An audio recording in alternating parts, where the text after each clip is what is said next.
Hoje é 14 de novembro de 2008 e eu estou com Vinícius Ayrton de Naves e Silva.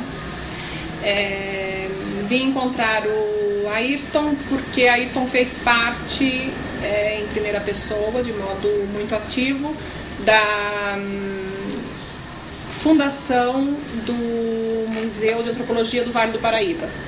Então eu gostaria que Ayrton nos relatasse como surgiu essa ideia. A ideia do museu, na verdade, surgiu dentro de um processo de desenvolvimento que a gente começou a trabalhar aqui em Jacareí a partir de 78, né? Eu e Osmar de Almeida, né? Começamos a desenvolver um trabalho que desembocou na primeira Semana Ecológica do Vale do Paraíba. Naquela época, nem o termo ecologia a gente tinha que explicar para as pessoas o que era. Era uma coisa ainda não como hoje, que tem um domínio, né? E aí nós promovemos essa primeira Semana Ecológica. Meu irmão, ele era secretário de Planejamento do governo do BSL, Túlio César. E então a gente tinha um ponto de contato com a administração, vendemos a ideia para eles e promovemos essa primeira Semana Ecológica, que foi um sucesso, foi uma coisa bem interessante. Levantamos uma grande discussão, trouxemos à pauta o Rio Paraíba, né? E foi uma semana muito intensa. Aí passou a semana,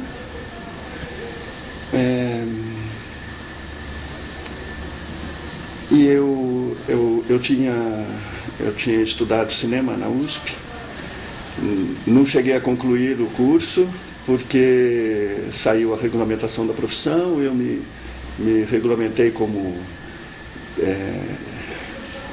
operador de câmera e diretor de fotografia. E a área que eu mais estudava, a área do meu interesse, na verdade, com cinema, era o cinema documental. Então, a minha linha era uma cinematografia antropológica.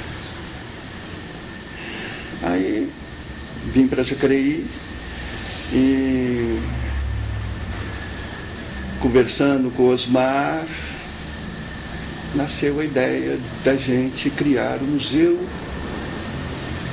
de antropologia em Jacareí. Um museu que abrangesse o Vale do Paraíba, né? E que tivesse esse caráter. Não um museu histórico, não um museu como os que já existem em Guará, em Pindamonhangaba. E aí foi que nasceu essa ideia. E para a gente também desenvolver um trabalho que a gente vinha construindo ao longo desse tempo. E aí seguimos o mesmo caminho para concretizar isso aí. Foi assim que surgiu essa ideia, né? E o desenvolvimento dela veio através desse apoio da administração pública. E aí começamos a alinhavar contatos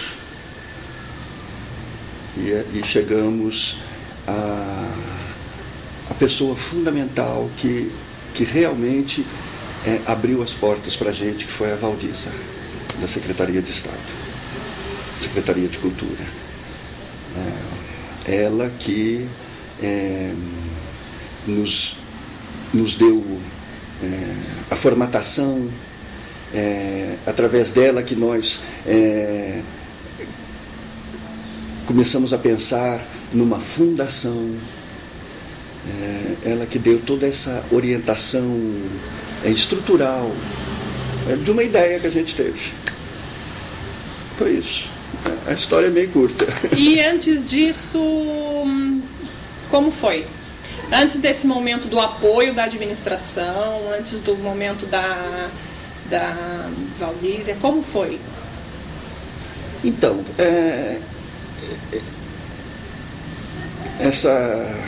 quando surgiu essa ideia, aí eu e o Osmar começamos a conversar, né? Mas ela surgiu decorrente do quê? Qual era o contexto que vocês viviam como jovens da cidade de Jacareí, né? Qual era o contexto na cidade que levava a ideia de criar um museu em vez de criar um restaurante ou uma rádio ou uma... Olha, eu não sei se tem esse contexto social, não sei se tem esse contexto de Jacareí, entendeu? A gente vinha de uma atividade, né?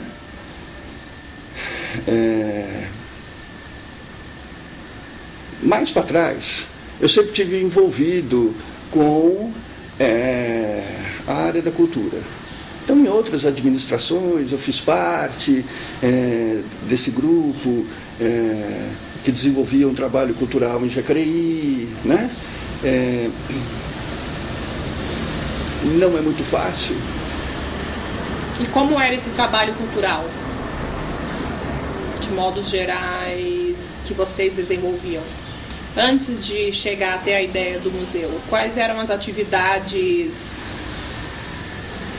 pertencentes à cidade que vocês participavam e atuavam? Olha, a gente está falando da década de 70, né? Teve uma administração do Toninho Nunes que ele deu um apoio bastante efetivo na área cultural. Aí reuniram-se pessoas ligadas a isso, né? E que desenvolveu um trabalho bem interessante. Nós conseguimos trazer para Jacareí uma programação cultural que vai de exibições de filmes fora da linha comercial. Trouxemos teatro, trouxemos cursos, teve um grupo que eu fiz parte, que fomos para o Festival de Inverno de Ouro Preto. Naquela época era o boom cultural, assim, foi um festival na década de 70 de excelência a nível de Brasil. Fomos para lá, ficamos um mês, eu fiz toda a documentação, eu fiz um documentário, eu trouxe para cá. Era um festival de? Festival de arte e cultura. E reunia tudo, né? E levamos daqui artistas plásticos, eu como fotógrafo, como cinegrafista, levamos pessoas ligadas ao teatro, e foi... Então, esse período da administração do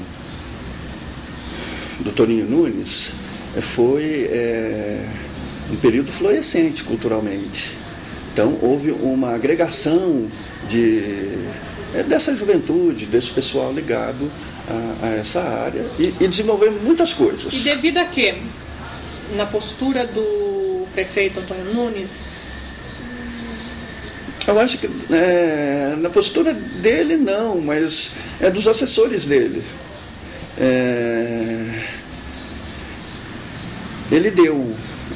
Ele permitiu que esse espaço se realizasse, entendeu? Porque antes dele, do que você se lembra, não existia esse espaço que vocês pudessem ocupar com artes? Não, nem antes e nem depois, né?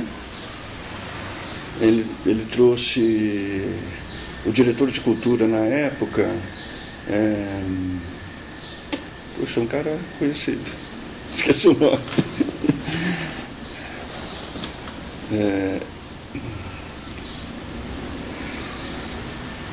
Que conseguiu fazer esse trabalho. Então teve essa oportunidade.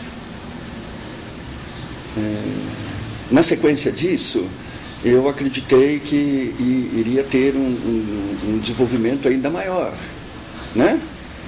Porque o Toninho Nunes, ele não é dessa área, ele é uma pessoa que não está ligado ao movimento cultural, né? Depois, quando entraram outros prefeitos, como o BSL, por exemplo, um historiador, entendeu? Eu achei que isso iria ter um florescimento, né? Não foi bem... Mas o Antônio Nunes manifestava afinidade com essas atividades artísticas ou não? Ou eram atividades que vocês desenvolviam junto à diretoria de cultura e não tinha uma atuação do Antônio Nunes nessa atividade? Ou em algum momento ele demonstrou interesse pelo florescer dessas atividades?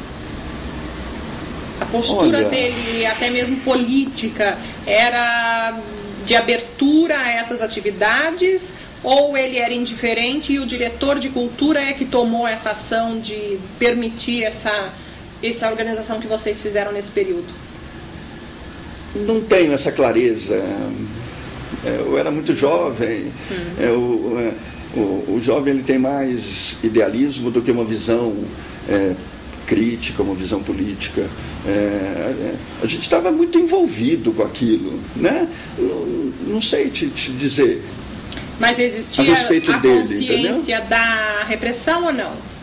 Vocês tinham consciência sobre a repressão do período? Da repressão militar do período, da censura?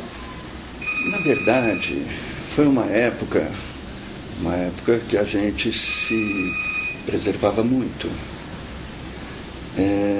Uma época muito difícil de se falar de política, principalmente nos anos 70, que a perseguição era muito acirrada, muito profunda, muito perigosa. A gente tinha todo o cuidado de conversar em quatro paredes. Não tinha uma manifestação como se tem hoje, mas nem próximo do que se tem hoje, né? As nossas conversas eram muito reservadas, eram com pessoas conhecidas, era um trabalho que não era assim, não. Mas vocês sabiam que estavam indo contra a corrente ou não? Ou no idealismo da juventude vocês agiam conforme o ímpeto emocional de realização e não, participação a gente pisava em ovos. A gente pisava em ovos. A gente não concordava, mas não contestava, né? E tinha esse zelo pela própria vida, né? Tínhamos uma consciência política que eu vejo